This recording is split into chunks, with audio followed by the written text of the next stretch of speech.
Hey, Kate. Hello. Hi.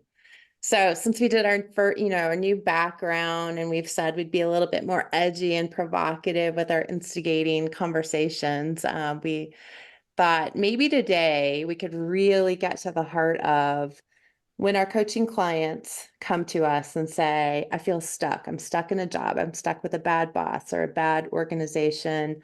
Or I just have blocks. Something's blocking me. Something's holding me back, or maybe I can't see them. Typically, then they start to talk about they're angry, they're frustrated, um, th- talking about the environment and everyone else, about the situation, and then wanting to be coached. Mhm. And I thought it would be good to talk today about what we've learned, which is we are not an emotion. We are not, um, we don't get a free pass when things aren't going well and get to look at everyone else or the corporate culture to place blame. The thing to do is to go inside. But then the really strange learning has been we all have lots of pieces and parts, and sometimes they can be fighting among themselves or struggling or battling, which what create the blocks. And there are a couple of ways to look at it. So I'd like to turn it to you first to talk about the parts work that you're learning about. And then I can talk about positive intelligence. And so people can see there are lots of different ways as coachees we can use tools. So take it away. So I mentioned before that I'm seeing an IFS or internal family systems therapist, and that's Richard Schwartz's work on parts work, right? The internal family systems is really we all have different parts of ourselves, and recognizing which parts are kind of in the driver's seat or whatever. What you were saying about the environment. I have a saying, which is wherever you go, there you are. Your propensity is to You're work. not getting away from yourself, are you? No. So when I stopped working in corporate, I spent the next 6 months outside of corporate, being my own boss, working through vacations, doing 5 different certifications, juggling just as much as I did before, but it was for myself. And I had to really look at myself and go, why are you scheduling meetings at 8 a.m. in Hawaii when you should be snorkeling? Like, what's driving that? And so, that idea of, yeah, there are really shitty environments out there for sure, right? Yes. There's toxic cultures for sure. Yes. It behooves us to look at ourselves and what we're contributing to our own situation, right? Is it that the company demands so much, or am I getting my validation and my identity from completing tasks for this corporation in order to substitute love, or in order to substitute, oh, I know that I'm okay, I know that I'm valuable as long as I'm completing that project or rising to the next level. I'm not okay just being. So what's been really interesting about the parts work for me is traditionally you would start with identifying what your parts are. You So would say, explain. sure. So there's a part of me who, I'll talk about the identity stuff. There's a part of me that is really driven by checking boxes, by checking things off lists, by getting things done. Um, there's a part of me that I call the warrior that believes, that truly believes that I can do anything, that I can get through any barrier, that I can make things happen. And I'm not talking like in a manifesty way, but in a like, there's bureaucracy, I will go through it. Get it done. Go to the top. Cut Yeah. through it. Yeah. So it's a very like masculine energy. This part of me is the part of me that in high school wanted to take all of the arts classes and ran out of room for English. So I would go to school an hour early and complete English online so I could take all the classes. Okay. This part of me is the part of me who worked 2 jobs in college and graduated with honors and an honors diploma. Mm-hmm. This is the part of me that wanted to get promoted every 2 years at Intel, and fought for it, right? Never did I sit back and say, okay, recognize me. This part of me was like, where's it going? What are we doing? What's in my relationships? This is the part of me that would say to my second husband, are we on the same page here? Where is this leading, right? It's making things happen, it's forcing the pen, it's chasing after people, it's you're gonna love me, it's you're gonna, I'm gonna be so good and perfect that you're just gonna love me no matter what. And so most coaches then will say, so what's wrong with that? Look at where it got you. It got you all this stuff. And they're absolutely right. There is a time and a place and a usage for the warrior, but by being a warrior for 20 years, my stress level was incredibly high. My body was breaking down. I went through back surgery, and it was just, I felt the strongest that I had ever felt in my entire life 3 weeks before I walked across the living room, threw out my back, spent 2 weeks recovering, and didn't want to miss Easter back east with my husband's family and the kids. So decided to push through as the warrior and go on a flight and come back with such sciatic pain that I could not. It was the worst pain I've ever been in, and spent the next year with surgery, recovery, PT. I'm still like, just, my toe is still fucking numb. Yeah. So there's a time and a place to use the warrior, but Uh-huh. I was using the warrior all the time. The warrior was in charge. Uh-huh. Culture that I have in me. And just taking you over the edge. Yeah. Yeah. And would not allow for boundaries. Boundaries were not allowed, right? Because if you and there's another part of me that's beside the warrior, that's a people pleaser, that really wants to be loved and relied on and told that they're good. Mhm. Um, and that people pleaser part of me couldn't say no, couldn't say, hey, I'm leaving for something or other, couldn't say, oh, I'm on vacation that week. So there were all these parts that dominated how I was working, to the detriment of my physical and mental well-being. Mhm. When I started switching it up, I got a lot more joy. Okay. So when I started using other parts of me and listening to those parts, the nurturing part, the part that wants to have fun, the part that wants to paint, the part that wants to sit in nature. There was no sitting in nature with the warrior, because that's not doing something. Right. That's stupid. That's a waste of time. Waste of time. It's not productive. Mhm. So the first thing that you're supposed to do with parts work is you're supposed to like identify and write them all down. And we've been working with parts for, I feel like it's been at least a year and a half. Agree. Yeah. And I have resisted writing them down. I have a therapist who she didn't suggest it, but I had another person I was working with, who was like, we're going to write down your parts. And I was like, ooh, No, we're not. I don't want to do that. Not interested in that. Mm-mm. There were several parts of me that were like, Hell no. nope. And then I talked to my therapist about it and was like, I'm working with this person and they want me to write down my parts, and I'm not going to do that. And she's like, well, it's funny because that's what you're supposed to do, but you've not been open to that. And I'm like, well, it feels really vulnerable. These are my parts and I don't want to identify them. And quite frankly, when I start looking at them, and this is me, other people could have completely different experience. But when I start looking at them, like in the eyeball, they scatter. They're like, nope.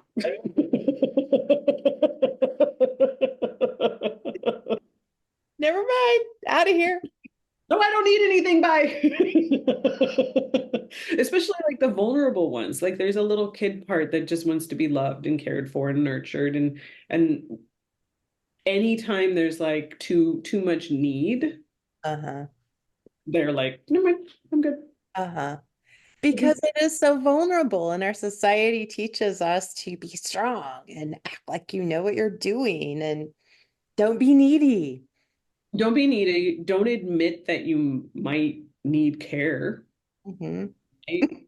Admit that. And I've also done a little bit of research, well, a lot of research, but research on like the parts that um I was in an abusive relationship. I'm not sure that everyone knows that, but I was in my first marriage was an abusive relationship. And there are parts of people who stay in abusive relationships. There's people who stay in abusive relationships because they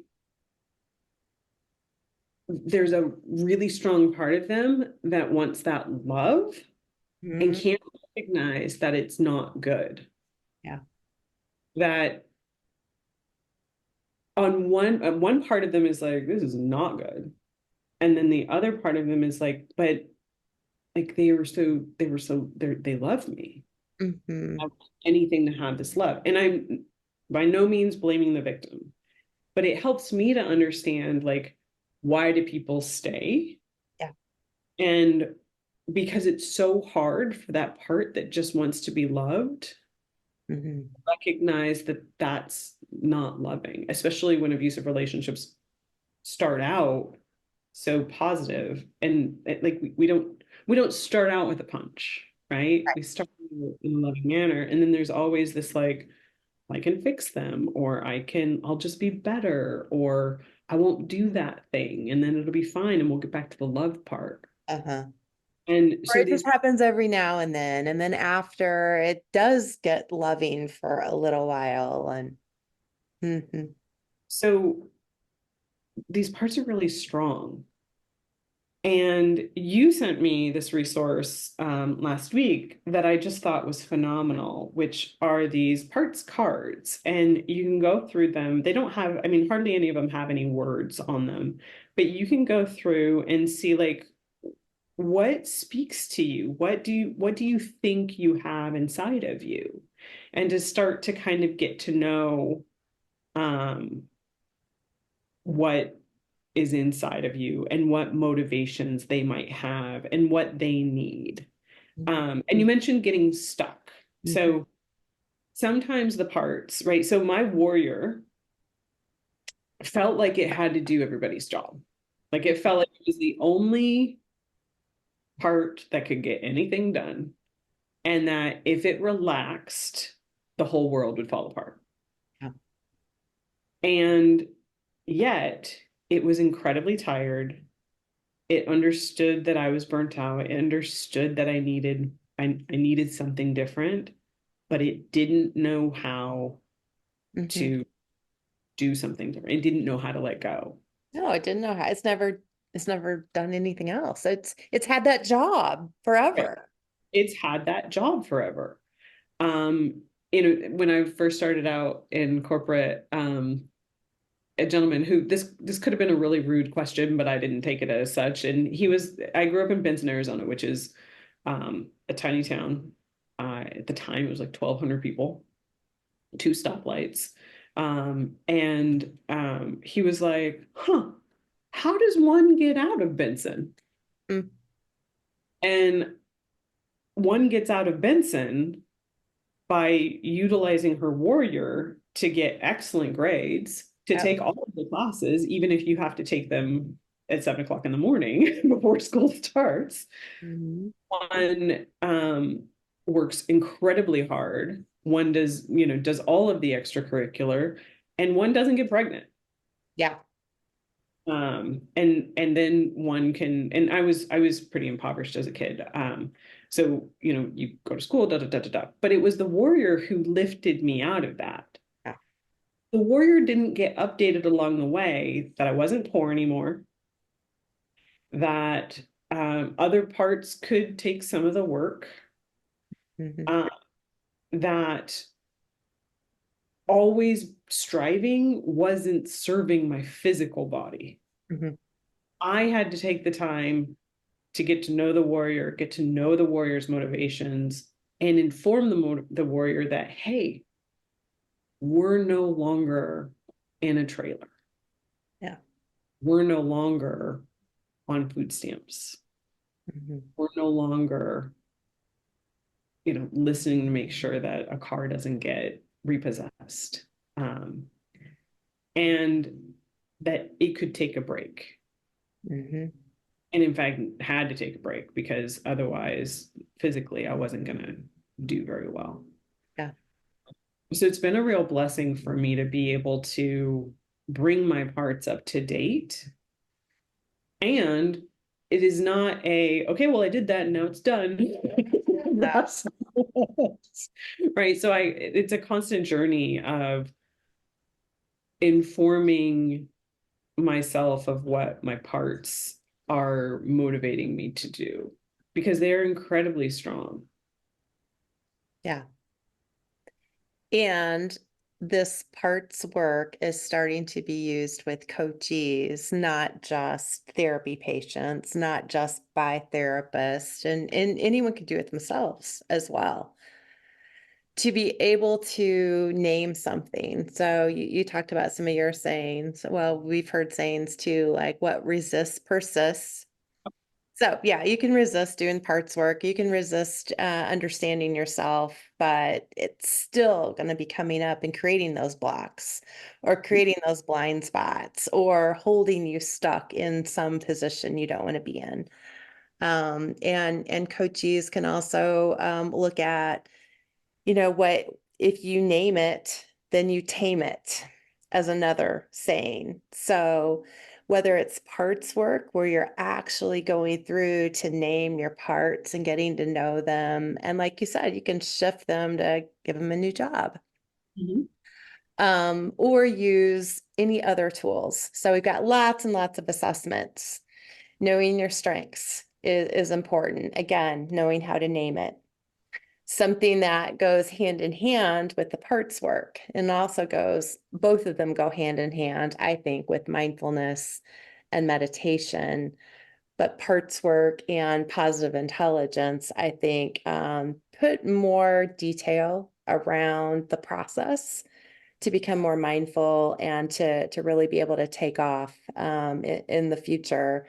And positive intelligence through several quick free assessments can help you understand some of your parts as well.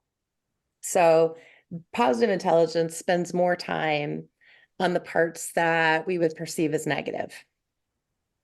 I think parts work just captures all parts, positive, negative, neutral, and they're all intended to be neutral. They're all intended to just be viewed as it's a part. It just is.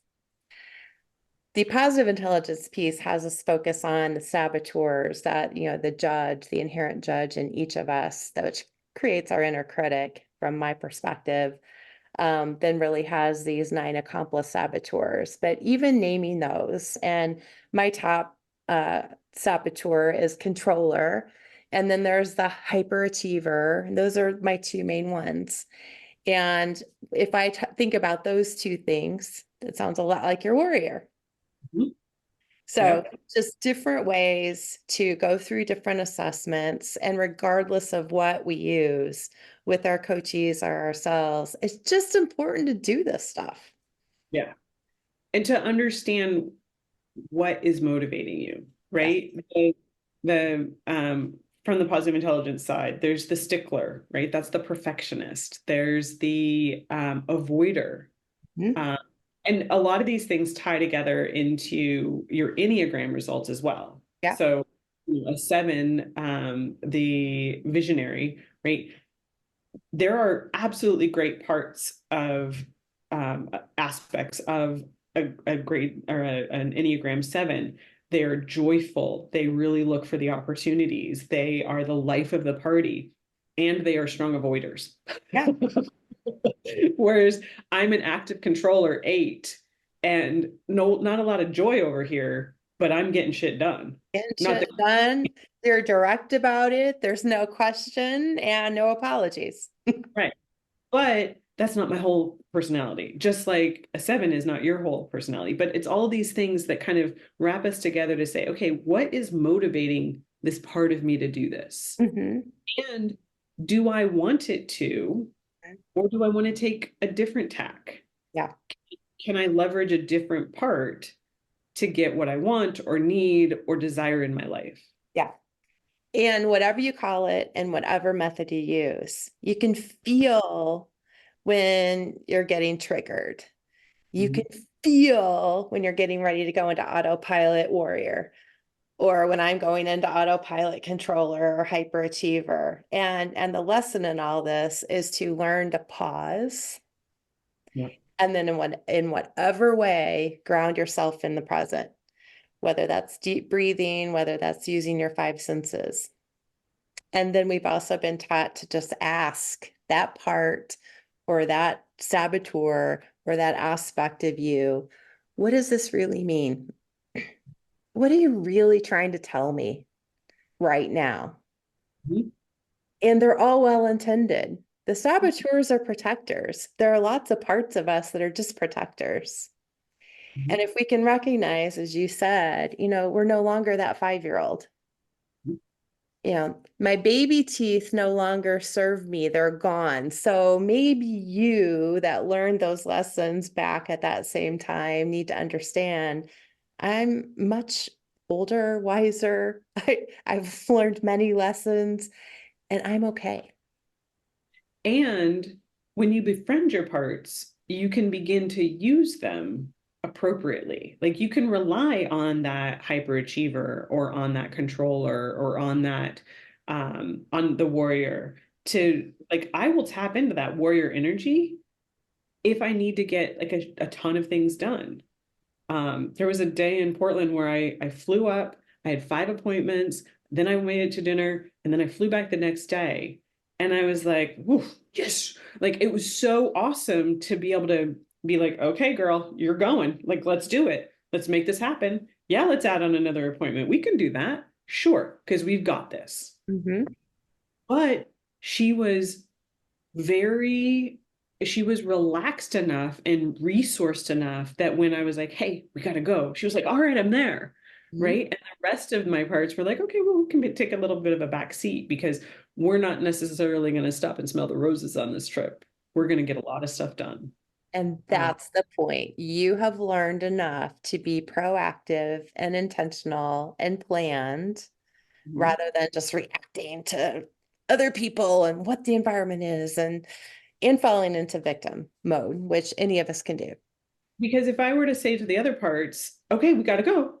And they were like, wait a minute. No, we don't do that. Right. If I'm forcing a part that is a nurturing part or a stop and smell the roses part or an enjoy nature part or a rest and relax part to do these jobs, that's like asking someone who's right-handed to write with their toes. Right. Right? Like, you can probably do it, but it's going to take a lot out of you. Whereas I can tap into that warrior energy and she's joyful in it. hmm Then when you returned, were you able to tell Warrior, okay, now it's time for you to take a back seat? And how did that go? Great. So the switching is a lot easier. I had a big day when Tuesday. I had a lot going on. I had a lot going on. I was down in Sunnyvale, then back up here. It's a 30-mile drive, blah, blah, blah. I had to go to a doctor's appointment, and it was a kind of a stressful doctor's appointment. And I got home at 5, and what I was there for makes me tired anyway. And I got home at 5, and the warrior was like, "Hey, we have other stuff on the list that we need to get done." And I was able to be like, I hear you. Let's examine that. But right now, instead of pushing through, I really feel like we need to just take a break and relax a little. Rest feels really good. And in the past, I would have felt guilty about resting, or I would have pushed through anyway. I would have done that last errand to, get that mark on the Check checklist. mark. Yeah. It feels so good to take the black Sharpie through something. And I learned the next day I didn't need to push through. I could rest and get whatever was on the list done the following day.